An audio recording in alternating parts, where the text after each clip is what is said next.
style is realism, and then the still lifes are called Vanitas paintings. That's Dutch, right? It is, yes. What does Vanitas mean? So Vanitas is a term that comes from Ecclesiastes, and it stands for vanity. Wow. Oh, that's the Bible. Okay, so Vanitas, vanity, Ecclesiastes, is that because, I'm just taking a guess here, there's like a lot of detail and maybe that has something to do with vanity? Am I on the right track? A Vanitas painting has elements of vanity in them, so it'll be maybe rugs that are high price. It may be ceramic vessels that pitched a high value. But there's always an element of death in the composition, so you'll see a skull or bones, and that's an image that's a symbol that's related to the passage of time. Okay. Whoa. So like trippy. vanity's like having a child in this economy. Yeah.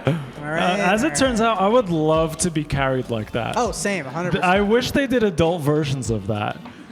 It'd have to they be like do. a really strong guy. Like he would have to be the one that carries me. I bet if you were willing to do like some little rap, that would be great. When your limbs are just free. You want him to carry you like Krang from Teenage Mutant Ninja Turtles. Oh, that. They're too old. Ninja Will you do Turtle a hand references. around after I say that? So I don't know if this is true, but I heard that some aspect of these still life paintings was that they would work almost like a resume, where a painter would be showing the different textures and ways they could like recreate stuff, like, oh hey, look, I could do bone, and I could do a reflective surface, and I could do grapes, and I could do charcuterie. Is it kind of like that? It is, actually. So you can see here, so this piece right here by Christian Mora, he was actually raised in Costa Rica, and now he's a student of Dan's in Denver. And Does Dan live in Denver? He lives in Denver now. So Does he's he alive. haze him? Okay. Not that I know of. Is there such a thing as art hazing? Not that I know of. You mean like? Maybe we could invent it. Sure. The vases actually represent vessels that could be filled with water, which is life-giving. Then you have the symbol of death that's placed next to it.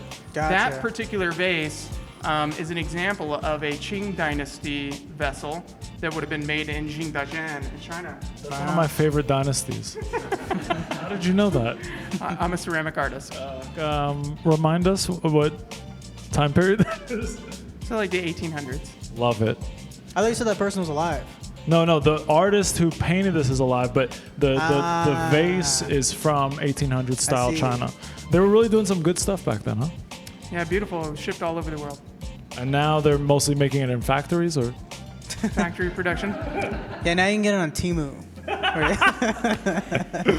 Okay, so now I'm noticing that this style art is pretty different than the other wall. It seems like this is brighter, like it's almost like more saturated. It looks like someone put like an Instagram filter on it to kind of make it pop more, maybe get more likes. Is that right? The style would be called imaginative realism or contemporary idealism. And for everyone else, what does that mean? So in the Renaissance, the artists that were in that area were doing a type of art they called idealism.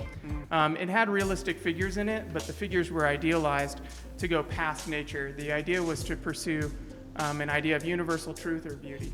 So like what you're saying is that like, let's say this figure in the middle, right? Like she's like having a pretty good day, but then this artist is like, you know what? Let's let the sun hit you perfectly. You ever use that filter where it like smooths out your features on TikTok? Like it's kind of like the ideal version of her. Idealism. That's right? I think it's also because they look like like a fantasy novel, like the cover. Yeah. It's like I think it's like that. What is it called? The Southern realism, the idealized realism. Idealism? Yeah. Or what do you say? Idealism. Yeah. I like her kind of like flowing Asian robe happening right there. Yeah. What dynasty is that from? Are these people still alive? I think most people here are alive, right? Yeah. I don't like because art to me, especially like stuff like this, it feels like it should be older than it is. Does that make sense? Yeah.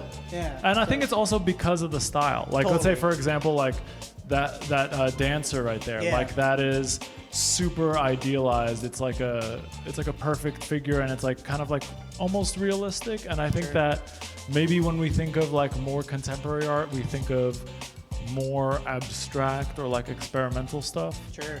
Does that answer anything? I don't know. I mean, I'll just keep asking if people are alive or not. Well, We're just making observations. We're just figuring it out that's the as thing we about go. art. You try to find any pattern you can. What are you guys noticing? Yeah. She does in the middle, or the ballerina dancer? Yeah. What about What her makes says you think CrossFit that? to you? Yeah. The net. Oh, she's just. It's fine. Okay. It's a lot of this. Yeah. It's a lot of, why don't you do CrossFit? Part of the thing that makes the painting look so warm, though, is the juxtaposition between the warms and the cool shadows. Oh, like is that like kind of like how there's like a lighter green light from the pickles, but there's also Yeah. some red and stuff? That red, that color is reflected light.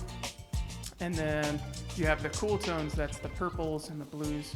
And then the background lighting is a nice yellow color. Yeah. Wow. This is also perfect art for like an Olive Garden or a Subway. I think that I would, if I had to hang one in my kitchen, I would go with that one. I know you would.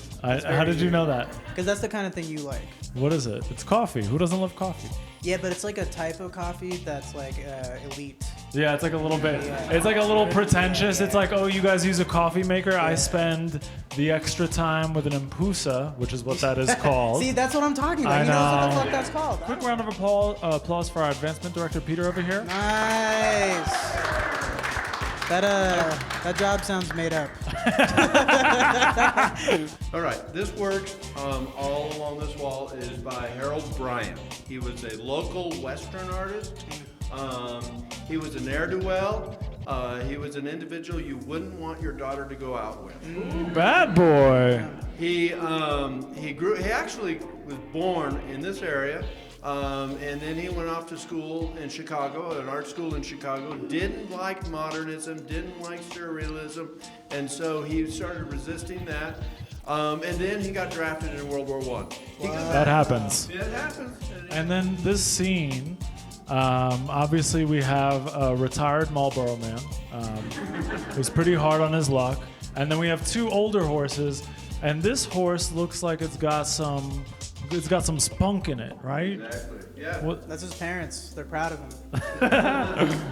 The pony is challenging the father or the male horse there. Typical of a horse herd, you're going to have an alpha male, and the pony feels like it's ready to be the alpha male. That pony is gonna get the shit kicked out of it. That's, you know what's crazy is that we think of like horses as like pretty docile, they're herbivores, they chew grass, but like they will do that. Bro, horses You know that are like front leg boxing stuff? they're so scary. I thought for a long time that horses ate meat. Why did you think that? Look at them, bro. That is not like. I see You don't my get that ripped eating I see vegetables. my vegan friends and I see my friends that eat mad meat, and those meat. Question for you: what year is this from? Is this person alive and These still are all doing? living painters. They Oh, all okay, live in cool. the Denver area. Oh, okay, cool. Wow. So this is like, so they chose to paint in this style. Yeah, so Well, it's like an older style, no? it's an older style. That's yeah. what I was. Yeah. It started in the Renaissance. Gotcha. And then later was transported to other areas. Okay. The Dutch Republic is the most famous example. So people have been painting this way in the Netherlands since the 16th and 17th century. Okay. So why is it cool. making a comeback now? I think mostly because of Daniel Sprigg. He's one of the greatest living painters of our era. He lives in Denver. We got one of and- Is his work in this in the art center? It is. It is. All right. Cool. Yeah. Daniel Sprigg, So first, these artists are living. They're contemporary. They're contemporary artists, and Yeah. they did not produce these between the period of 1644 and 1912. Okay. Oh, That's also, awesome. it's got one of those rugs like you were talking about, right? That's part of it. wait, what rug is that? He mentioned earlier that rugs are part of the style of art to show luxury and stuff like that. Yeah, dog, I learned. Whoa, guys, BK learned something. That's so cool.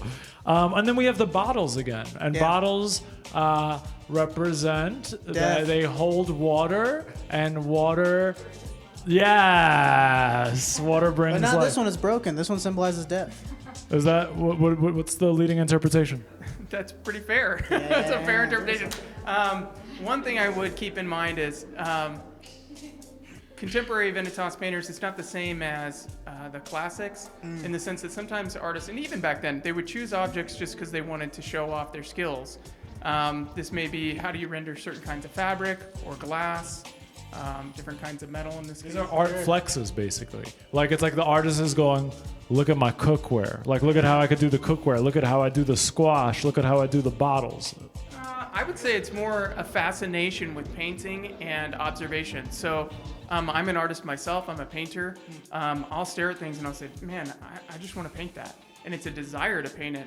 Sometimes it's not from any ambition to show it off or to show it to other people, even though art is something generally that you show. But if you spend all your life observing and painting, you start looking at objects in a way that's good for painting.